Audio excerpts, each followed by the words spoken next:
Halo semua, selamat datang. Bagaimana kabarnya? Semoga tetap semangat ya. Pada kesempatan kali ini, kita akan melanjutkan pembahasan bab IPA tentang klasifikasi materi dan perubahannya. Namun, dengan bahasan yang berbeda yaitu tentang asam, basa, dan garam. Sebelumnya, kita telah membahas mengenai campuran. Campuran terbagi menjadi dua, yaitu campuran homogen atau larutan dan campuran heterogen. Masih ingatkah kalian dengan campuran homogen atau larutan? Campuran homogen atau yang bisa kita sebut dengan larutan adalah campuran yang tidak dapat dibedakan zat-zat yang tercampur di dalamnya. Berdasarkan sifatnya, larutan dibagi menjadi asam, basa, dan garam. Ciri-ciri asam, basa, dan garam adalah sebagai berikut. Asam memiliki ciri berasam asam, bersifat korosif atau merusak, memerahkan kertas lakmus. Kemudian basa memiliki ciri berasa pahit, bersifat alkalis atau licin, dan membirukan kertas lakmus. Kemudian garam memiliki ciri memiliki rasa yang berbeda-beda, terbentuk dari reaksi asam dan basa atau reaksi netralisasi, dan bersifat netral jika terbentuk dari reaksi asam kuat dan basa kuat. Nah, cara mengetahui sifat suatu larutan ialah dengan menggunakan indikator asam basa. Prinsip kerja indikator asam basa adalah perubahan warna yang ditimbulkan indikator ketika dicelupkan pada sebuah larutan. Indikator asam basa terbagi menjadi dua macam, yaitu indikator alami dan indikator buatan. Indikator alami bisa didapatkan dari ekstrak bagian-bagian tumbuhan, contohnya seperti bunga sepatu, kunyit, mawar, kubis merah, kulit manggis, dan lain sebagainya. Sedangkan indikator buatan merupakan indikator yang dibuat oleh manusia. Contohnya seperti indikator buatan jenis larutan yaitu fenolftalein, metil merah, bromtimol biru, dan sebagainya. Ada juga indikator buatan berjenis kertas seperti lakmus merah dan biru, serta indikator universal. Juga ada indikator berjenis alat ukur, contohnya pH meter. Agar kalian lebih memahami bagaimana cara menentukan sifat larutan apakah asam, basa, atau netral dengan menggunakan indikator yang tepat, maka simaklah video percobaan berikut ini. Alat dan bahan yang kita butuhkan ialah sebagai berikut. Jika kalian ingin melakukan percobaan ini, pastikan kalian harus mendapat bimbingan oleh guru IPA kalian di sekolah.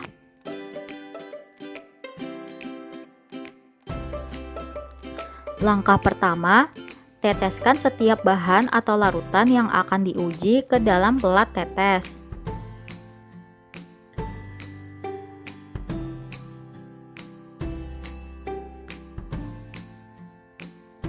Ambil sampel setiap bahan atau larutan menggunakan pipet tetes.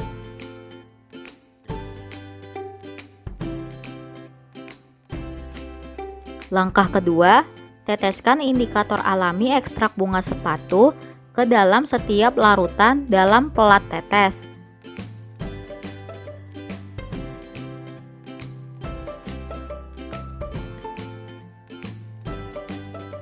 Amatilah perubahan warna indikator dalam tiap larutan yang diuji.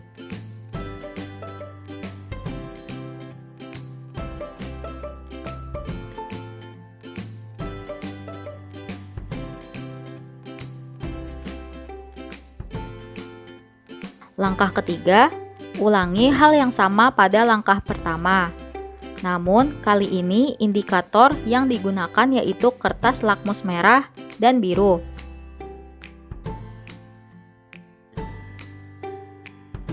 Celuplah kertas lakmus merah dan biru kepada masing-masing larutan di pelat tetes. Amatilah perubahan warna indikator dalam tiap larutan yang diuji.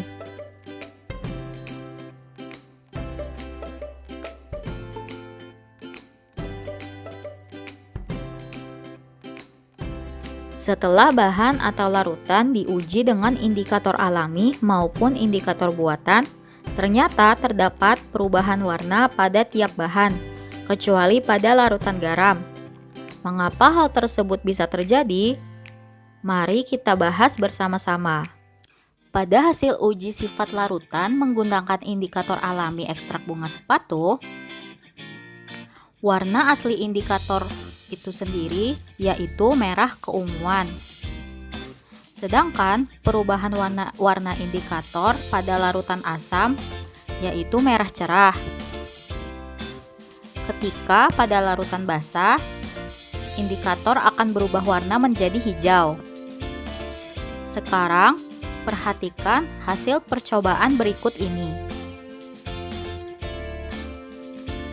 Nah, bisa kita lihat di sana bahwa minuman bersoda ketika diuji menggunakan indikator alami ekstrak bunga sepatu ternyata berubah menjadi warna merah cerah. Artinya minuman bersoda merupakan larutan bersifat asam.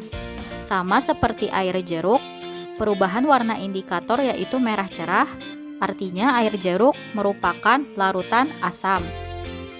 Kemudian, larutan deterjen ketika diuji menggunakan indikator ekstrak bunga sepatu, ternyata perubahan warna indikator menjadi hijau.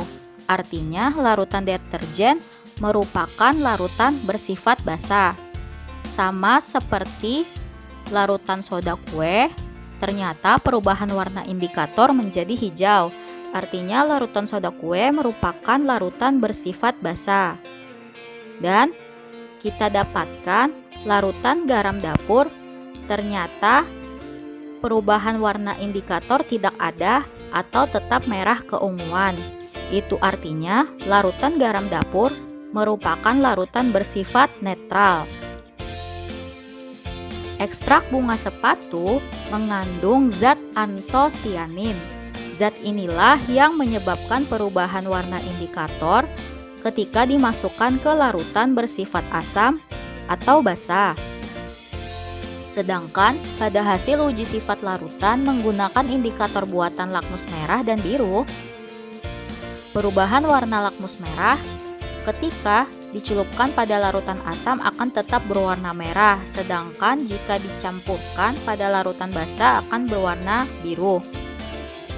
Kemudian perubahan warna lakmus biru ketika dicelupkan pada larutan asam akan menjadi warna merah, sedangkan jika dicelupkan pada larutan basah akan tetap berwarna biru. Perhatikan hasil percobaan berikut ini. Minuman bersoda ketika diuji menggunakan indikator kertas lakmus, pada kertas lakmus merah ternyata warnanya tetap merah, sedangkan pada kertas lakmus biru berubah menjadi warna merah. Artinya minuman bersoda merupakan larutan bersifat asam. Begitu juga air jeruk yang merupakan larutan bersifat asam. Sedangkan pada larutan deterjen ketika diuji menggunakan indikator kertas lakmus, pada kertas lakmus merah terjadi perubahan menjadi warna biru. Sedangkan pada kertas lakmus biru tetap berwarna biru. Artinya larutan deterjen merupakan larutan bersifat basah. Begitu juga larutan soda kue merupakan larutan bersifat basah. Namun, pada larutan garam dapur ketika diuji menggunakan kertas lakmus merah, warnanya tetap merah. Dan ketika diuji menggunakan kertas lakmus biru, warnanya tetap biru. Artinya larutan garam dapur merupakan larutan bersifat netral. Baik pada indikator alami maupun indikator buatan, tidak terdapat perubahan warna indikator di dalam larutan garam dapur. Hal ini karena larutan garam dapur bersifat netral atau tidak bersifat asam maupun basa. Berdasarkan hasil percobaan yang telah dilakukan, dapat kita simpulkan sebagai berikut. Bahan-bahan yang bersifat asam yaitu air jeruk dan minuman bersoda. Bahan-bahan yang bersifat basa yaitu larutan deterjen dan larutan soda kue. Sedangkan bahan yang bersifat netral yaitu larutan garam dapur. Hal yang menunjukkan perbedaan sifat bahan-bahan yang diuji coba adalah perubahan warna pada indikator yang digunakan. Pada indikator alami, misalnya ekstrak bunga sepatu, perubahan warna yang terjadi yaitu pada larutan asam akan berubah menjadi merah cerah. Pada larutan basa akan berubah menjadi hijau. Sedangkan pada larutan garam warnanya tetap atau merah keunguan. Pada indikator buatan, misalnya kertas lakmus merah dan biru, perubahan warna yang terjadi yaitu pada kertas lakmus merah jika dicelupkan ke dalam larutan asam akan tetap berwarna merah. Pada larutan basa akan berubah menjadi warna biru.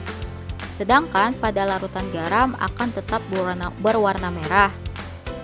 Pada kertas lakmus biru, jika dicelupkan ke dalam larutan asam akan berubah menjadi warna merah. Ketika dicampurkan pada larutan basa akan tetap berwarna biru. Dan jika dicampurkan pada larutan garam juga akan tetap berwarna biru. Nah, bagaimana? Apakah kalian sudah mengerti mengenai asam, basa, dan garam? Semoga video ini bisa bermanfaat untuk kalian semua ya. Tetap semangat belajarnya dan sampai jumpa lagi.